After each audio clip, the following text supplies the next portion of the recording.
Namo tassa bhagavato arahato samma sambuddhassa. Namo tassa bhagavato arahato samma sambuddhassa.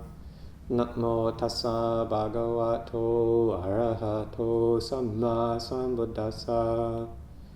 Buddhaṃ dhammam sangham namasami.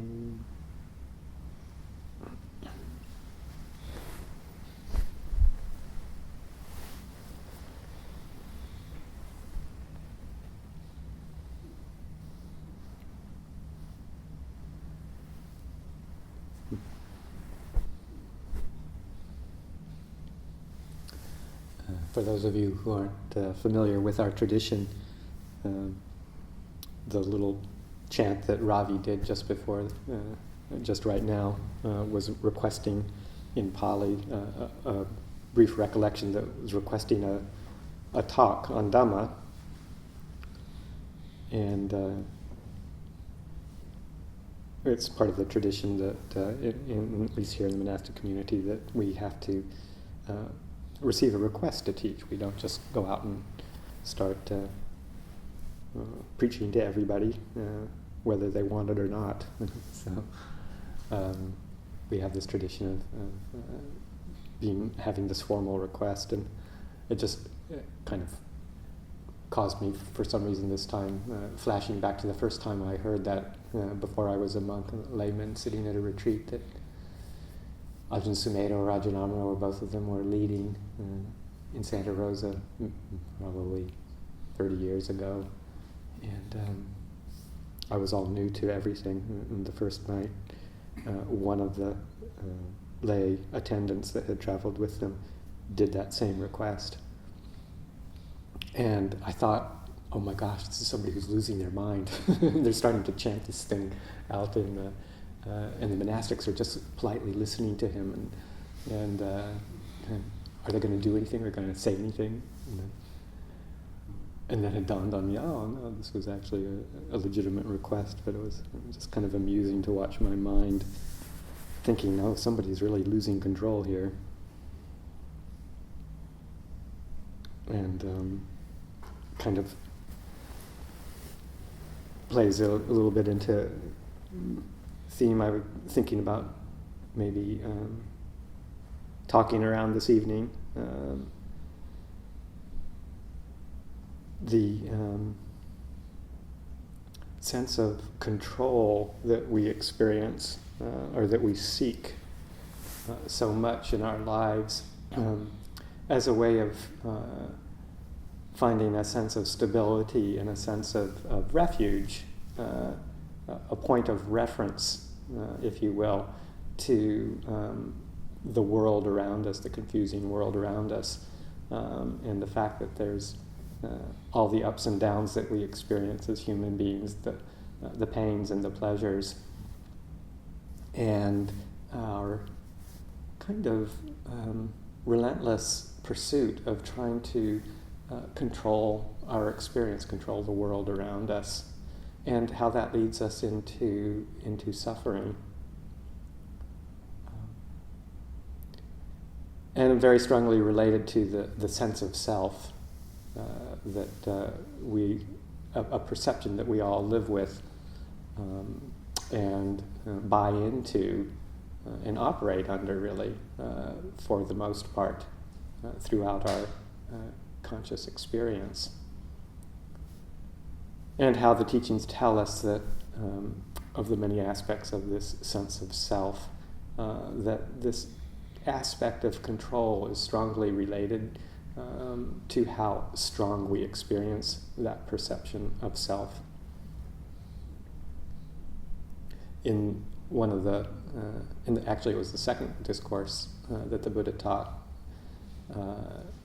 just a few months after his enlightenment.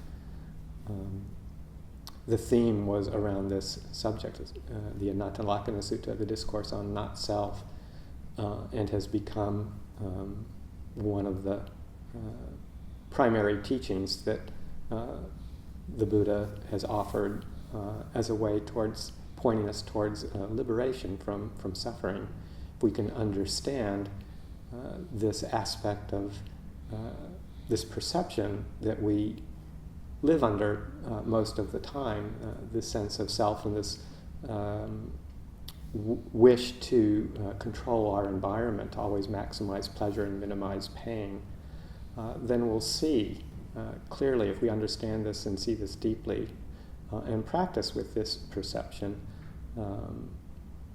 then if we gain insight into it, then the freedom that results from letting go of that perception and reconstructing how we view experience in the world and our relation to it, this can lead to an extraordinary sense of relief and freedom.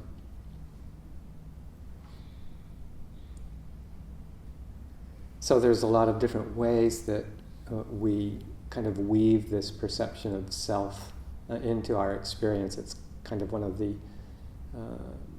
overriding themes through everything that we tend to view as part of who we are, or the combination of all of these parts.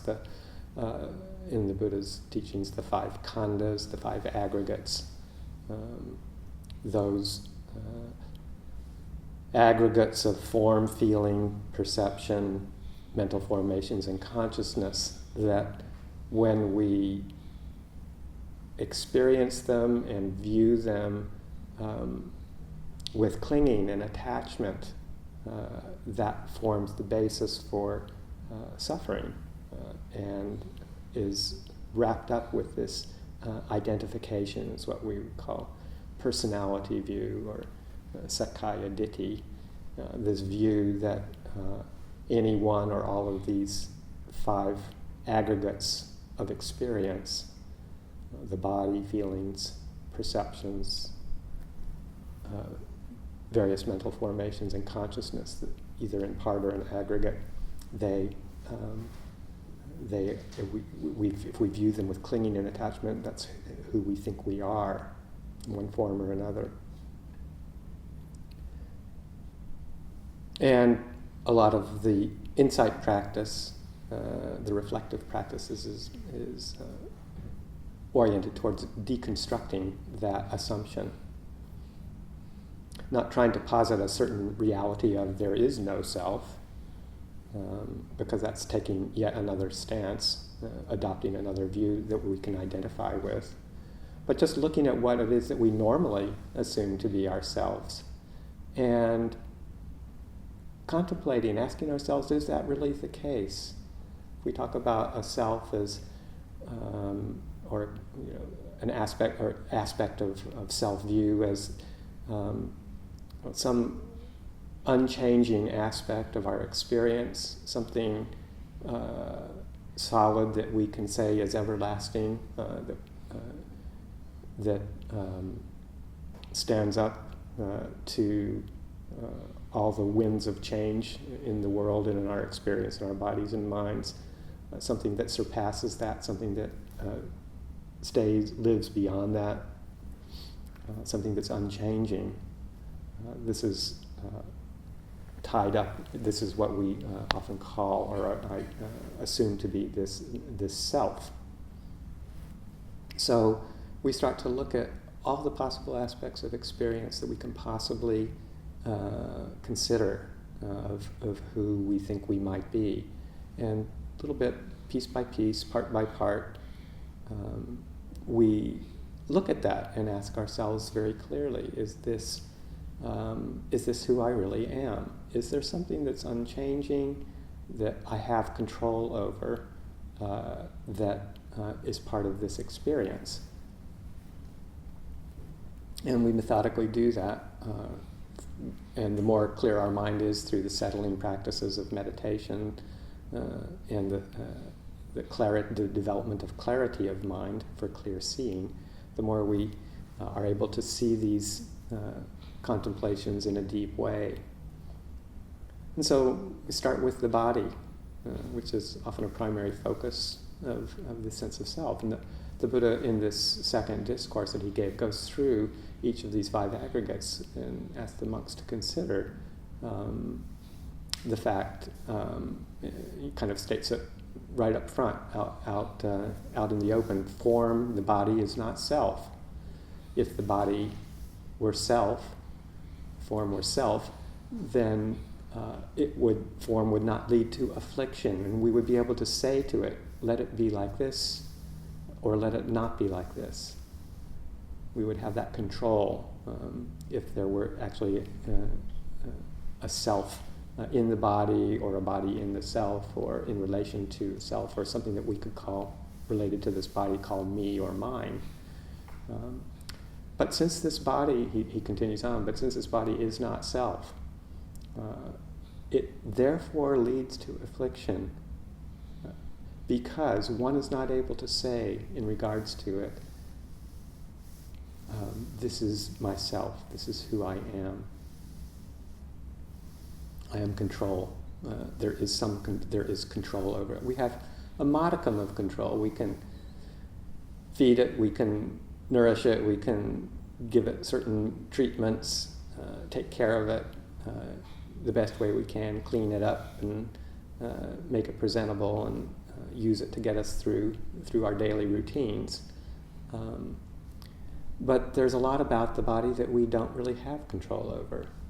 The body has a certain trajectory of if it lives its full lifespan of natural lifespan that we might consider, say, around 90 or 100 years if we're lucky, then it has a certain general progression of after birth. It goes through its developmental phases. We don't have usually much conscious control over that. It matures, it gets into its peak years of energy and performance and mental activity in its 20s and in its 30s, and on, sometimes beyond that. But then after a certain period of time, it starts to deteriorate into old age and eventually death. And none of this is really something that, if we had any choice of, there's nothing in that that we can ultimately control.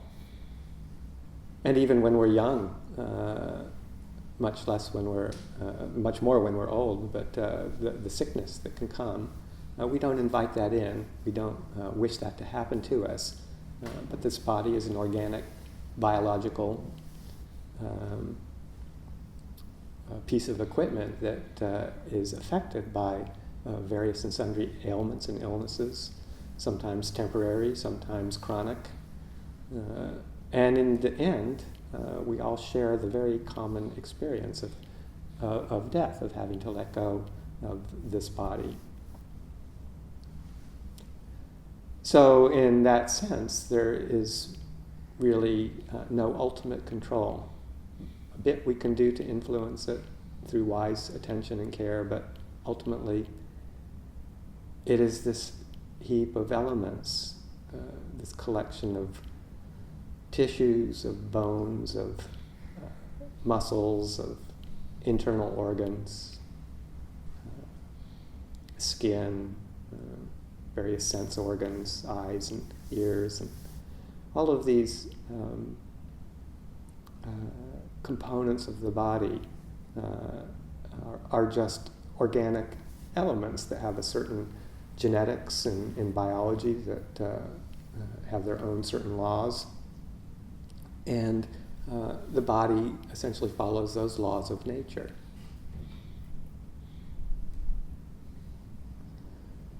So because of that transitoriness, how can we say this is who I am?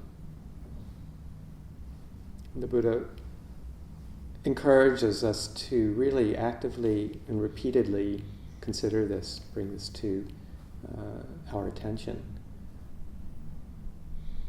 And even as a long-time Buddhist practitioner who has been considering these things, bringing them to contemplation, one can see how the attachment is very, very strong. The illusion of this being maybe not who I am, but at least something that is mine to control, that there is some aspect of ownership or possession that one can have. And in good times, sometimes one doesn't experience that so intensely, but all it takes sometimes is a threat to the body, or even a minor problem, a minor illness or a minor condition that, while unpleasant, is certainly survivable.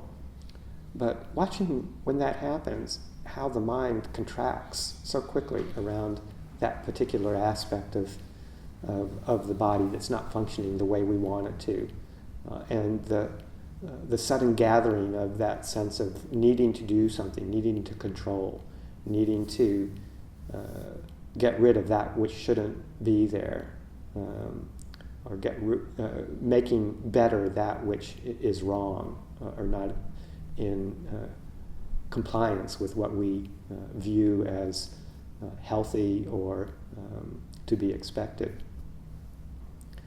And how quickly the relative ease with which we think we hold the body can drop away when there's a threat. So it just shows the powerful nature of the conditioning to identify with this body.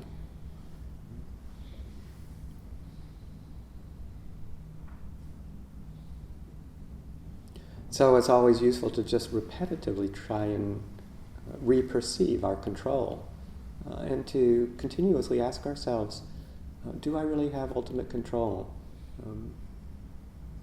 There's lots of contemplative exercises that are very useful for this one, going through and looking at all of the various automatic functions of the body, the breathing, the heartbeat.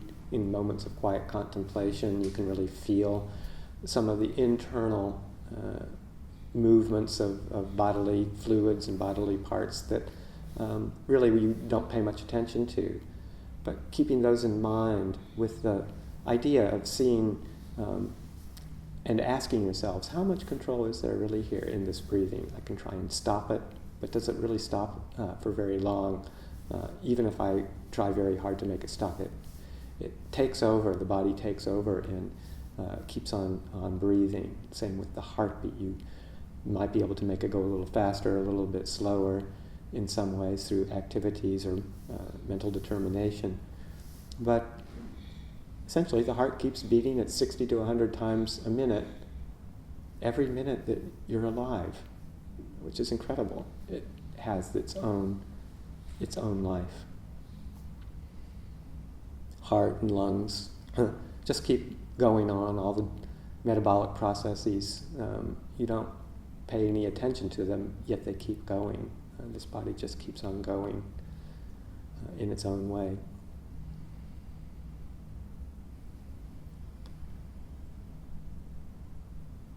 So to bring that as an act of contemplation, act of reflection, is there control, ultimate control over this body? And at first glance, people who haven't really done much of that practice, it can seem a bit disorienting and confusing and maybe a bit unsettling. But as time goes on, one starts to actually relish those moments when one truly gets a sense or an insight into the lack of control, because it takes it takes a big burden off of our expectations and of our compulsive needs to always have it be the way we want it to be. We can accept the fact that it is essentially not under our control. And as scary as that might seem at first glance, it's actually quite freeing in that we can still be aware of needing to take care of it and use it for good purpose, but we don't have this sense of fear or anxiety in relation to into it when things start to go wrong. And the older you get, the more you start to realize the potential for all the things that can go wrong, and that sense of growing acceptance of the uncontrollability is a real refuge, and in fact it is a very enjoyable experience to just let go of trying to make the body the way it isn't. So the concern to prop it up and make it attractive, to make it function in exactly the way we want it to, the expectation that it be anything other than how it is at this moment, all of that starts to die away, and there's a tremendous sense of freedom and relief. It's giving this body a break. We don't have to be in charge. And that way the body actually relaxes too. And there's a sense of naturalness that comes with our relationship to this body. Then the Buddha encourages us to continue on through these other aggregates of experience, getting more into what we would call the mind itself, the aggregates related to mind, the different feelings that we have, the feeling tone that accompanies all of our experience, the feeling tone of pleasant experience, unpleasant experience, and neutral, that which doesn't pull us strongly in one or another direction. And with that same contemplation, how much control do we have over these feelings of pleasantness and unpleasantness?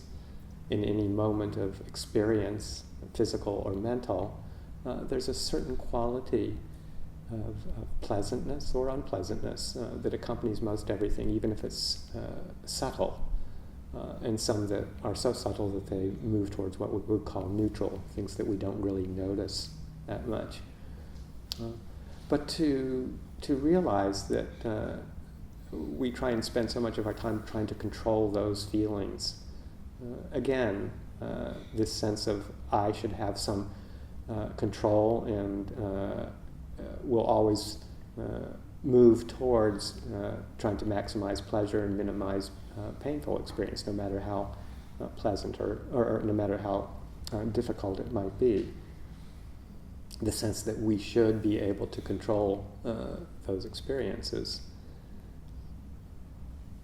And we can see what that does to the mind. It keeps us just constantly on the move, ever seeking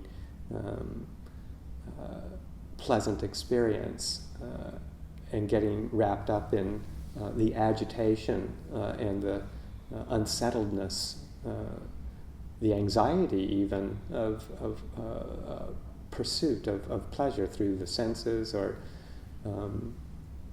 pursuit of pleasure through mental experiences, the intellect itself as well. And how we spend an equal amount of time in fear or resistance of unpleasant experience. The moment something unpleasant starts to come into our lives, watching the resistance to that, the wanting to get away from, not experience things that are unpleasant, all the way from very, very unpleasant experiences of body and mind to minor ones. And we just get habitually caught in that seeking out what we want to experience and trying to get rid of what we don't want to. And the agitation that creates in the heart. So if we start to see the world of experience as kind of 50-50, 50% pleasant, 50% unpleasant, as it is in this human realm for the most part, and again, there's a modicum of control, but it's pretty temporary. As soon as we pursue and attain some sort of pleasant experience, it rapidly changes. And when it changes, it becomes a painful experience. Just the loss itself of a pleasant experience is painful. The ending of a painful experience is pleasant. And we just keep ourselves bouncing back and forth between pleasant and unpleasant, and the mental reactions to those experiences. And it's a habitual pattern. It's programmed very deeply. But if we can start to see and accept again that same lack of control that we can experience with the body, that fundamental uncontrollability, that things are running according to certain laws of nature, even in the mind, then we learn to observe them, see their causes and conditions, see them as they arise, as they change, and abide in more equanimity so that we're not moved to habitually react to get what we want, to get away from what we don't want. And with that equanimity, that sense of ease of mind that comes with accepting the way things are, there is peace. That lack of agitation.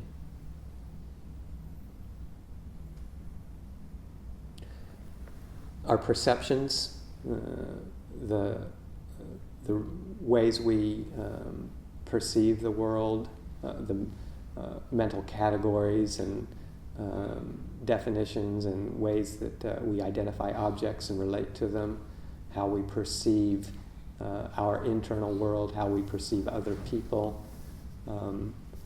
Those are also another aggregate of our mental experience that we try and exert control over.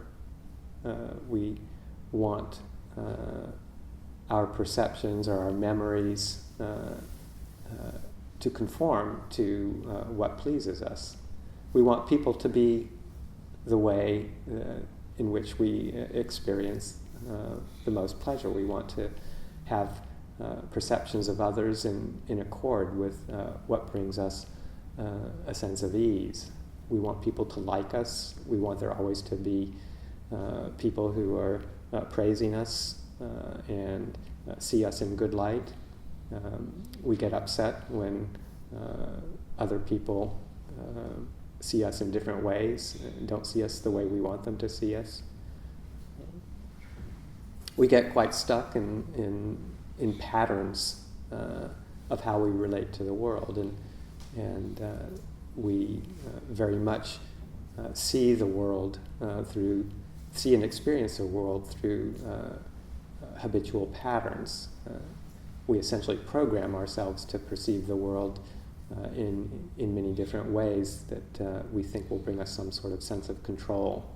In fact, the whole perceptual process is a way of organizing information, organizing sensory experience to make some sense out of it. If it was just this random collection of sights and sounds and images and colors and various sensations that we didn't organize into understandable units, then life would just be a chaotic experience of different sensory stimulations.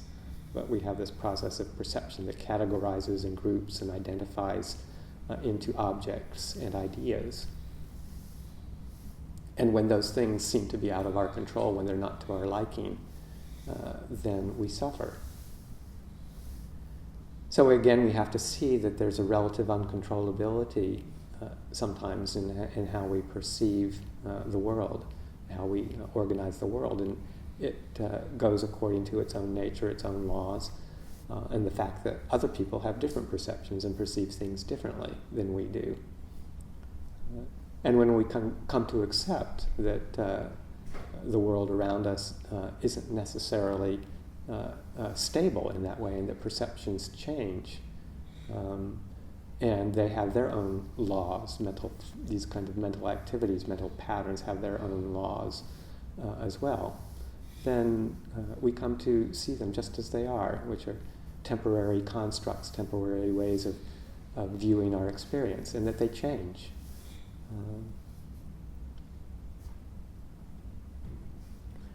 On all the mental formations, the various thoughts of the intellect, the moods that we experience, this aspect of mental activity is constantly changing. We take a lot of refuge in our intellect. How many times do you hear of people saying, well, I don't really, I can accept the fact that the body gets old or that the body's going to die, but I don't want, I don't want to lose my mental faculties. That would be the worst possible thing. I can accept the fact that, I might get some sort of disease or physical ailment or physical limitation, but as long as I can keep my mind, as long as I can think clearly and operate the mind, the intellect, then I'll be okay. But if that deteriorates, I don't want to have to experience that. That's the worst possible thing that could happen. But yet, do we really have control over that either? Myself and Ajahn Pasano, Debbie and Josh went to visit an old friend of ours a few days ago, a woman that has been a supporter of our monastery and has given us a tremendous amount of help over the years through her professional services, volunteering. And as she's been getting older, signs of mental deterioration started happening over the past several years. Probably some sort of Alzheimer's-related disease, dementia of some sort. And her mental faculties starting to deteriorate, particularly around judgment, making clear and appropriate decisions, and certain personality aspects are becoming more exaggerated. Bits and pieces of memory starting to go. That's a new development since we had seen her last, and certain people that she was quite close to that we had in common as friends, she doesn't remember now when we were referring to them. And it's both sad and sobering, and a wake-up call that this is something that happens to us, particularly now that we've found ways to extend the life of the body, the internal organs. We've been pretty successful with certain medical treatments, ways of keeping the heart going, keeping the internal organs all functioning to keep this body alive for longer periods of time.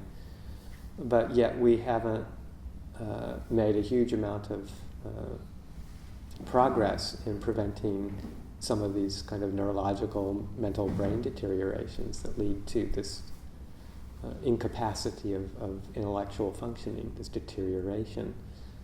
So the body's living longer and providing the opportunity for these kinds of more chronic cognitive impairments to arise and manifest.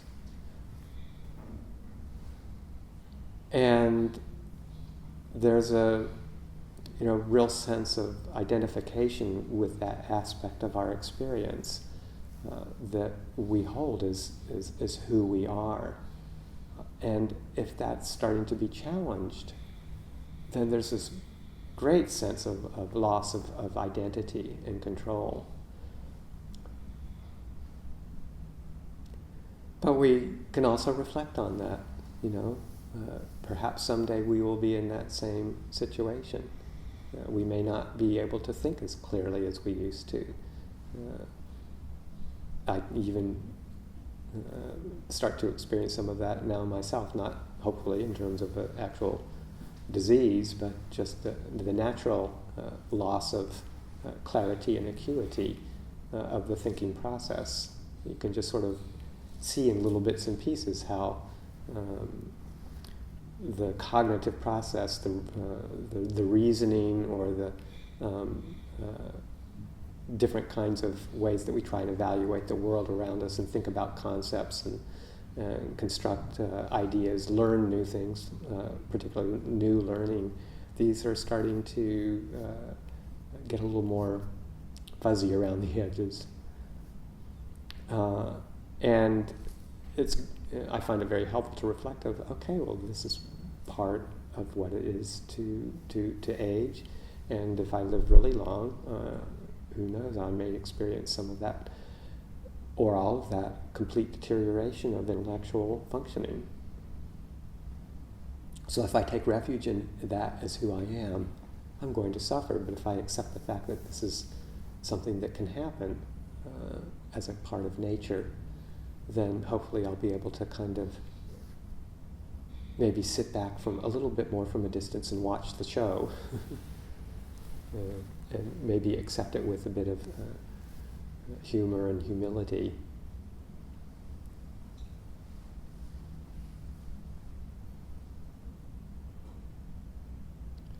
Consciousness itself, this basic fragmented awareness that we have that manifests through the different sense objects, visual consciousness, darting to hearing consciousness, darting to consciousness of the body's sensations, all the aspects of the five physical senses, and the consciousness, the awareness of the intellectual properties as well, this basic movement of attention throughout all of these sense bases that weaves together this sense of a personal experience. We weave together these fragments of sights and sounds and tastes and tactile sensations and smells and thoughts and ideas. Our consciousness moves rapidly from one to another and creates this woven sense of identity. It's kind of the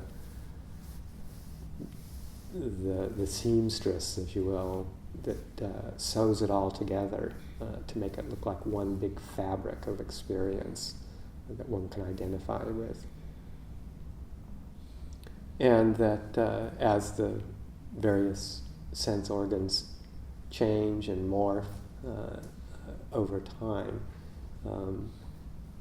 do we really have a sense of control over this unity of experience through this rapid movement of consciousness? That even that changes over time too.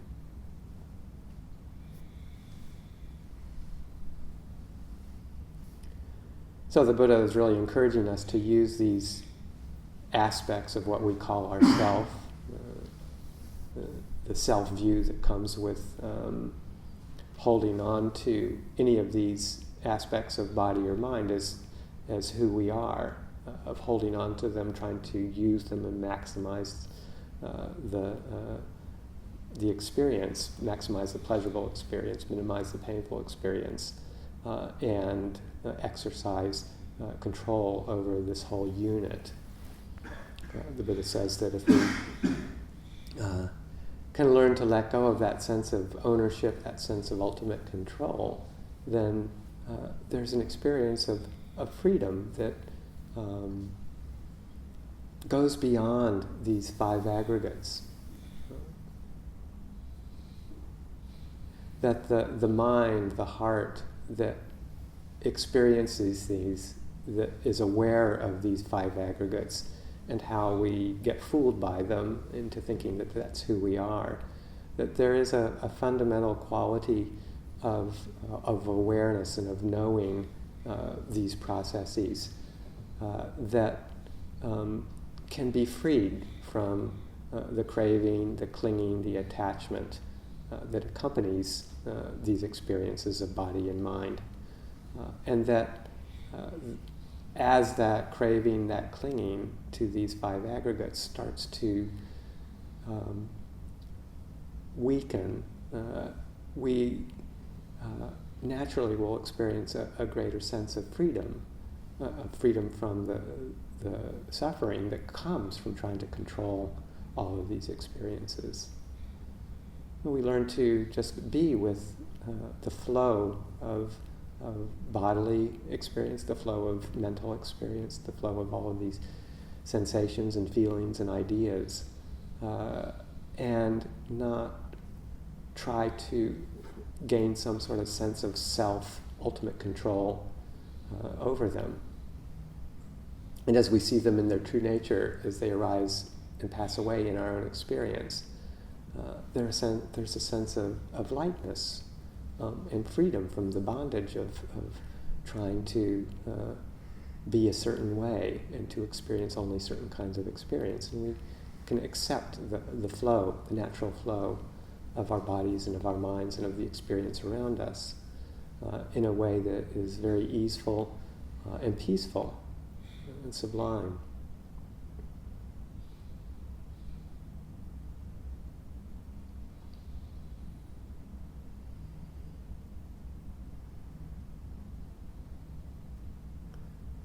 that process becomes more refined over time, we start to be able, the teachings tell us that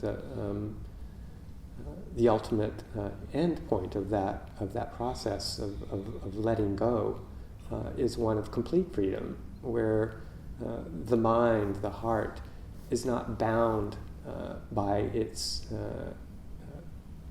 eons of conditioning.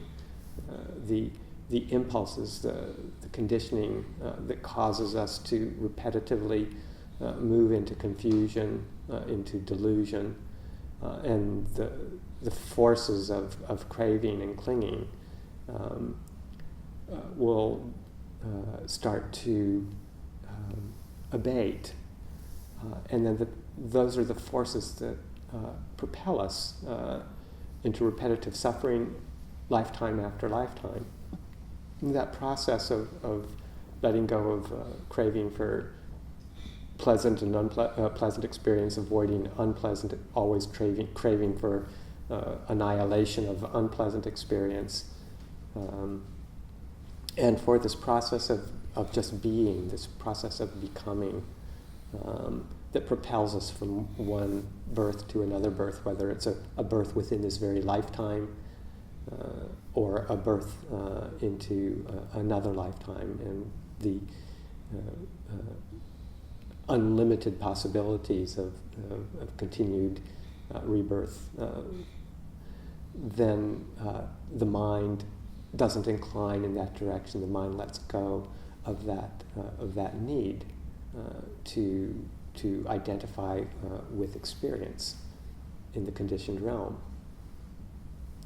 So the ultimate place that this can take us is to a true sense of freedom from suffering, of a true freedom of the heart that is not dependent on any condition whatsoever.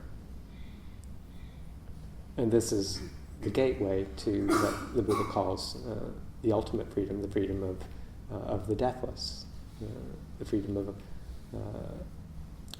the cooling of all craving, the cooling of all clinging, of all becoming, the ending of the cycles of birth and death.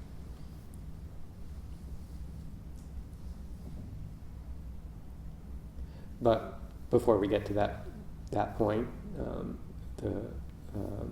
we can see the benefits little by little of bringing this contemplation, just the ease of mind that comes when we're able to let go of trying to be absolutely in control of our bodies and of our minds, and the sense of relief that comes from being able to just be with things as they are.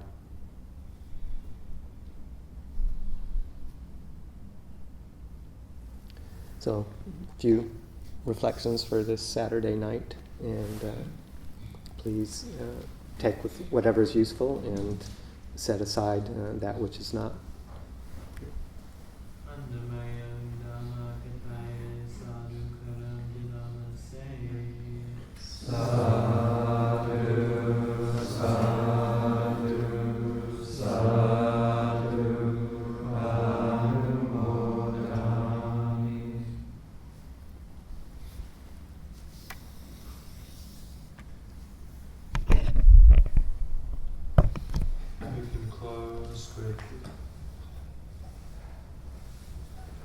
Reflection on Universal Well-Being in English, Book 1, page 40.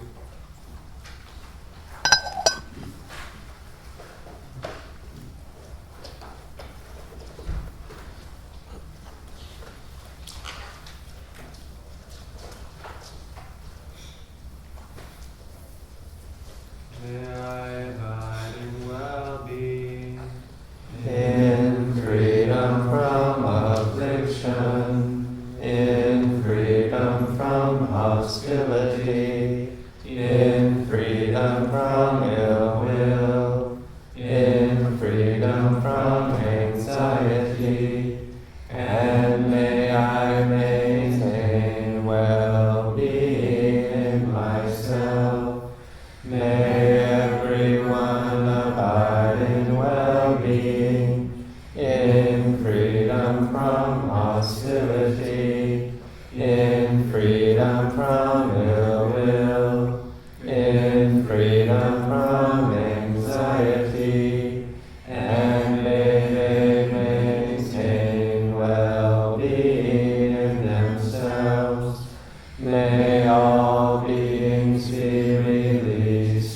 from all suffering, and may they not be parted from the good fortune they have attained.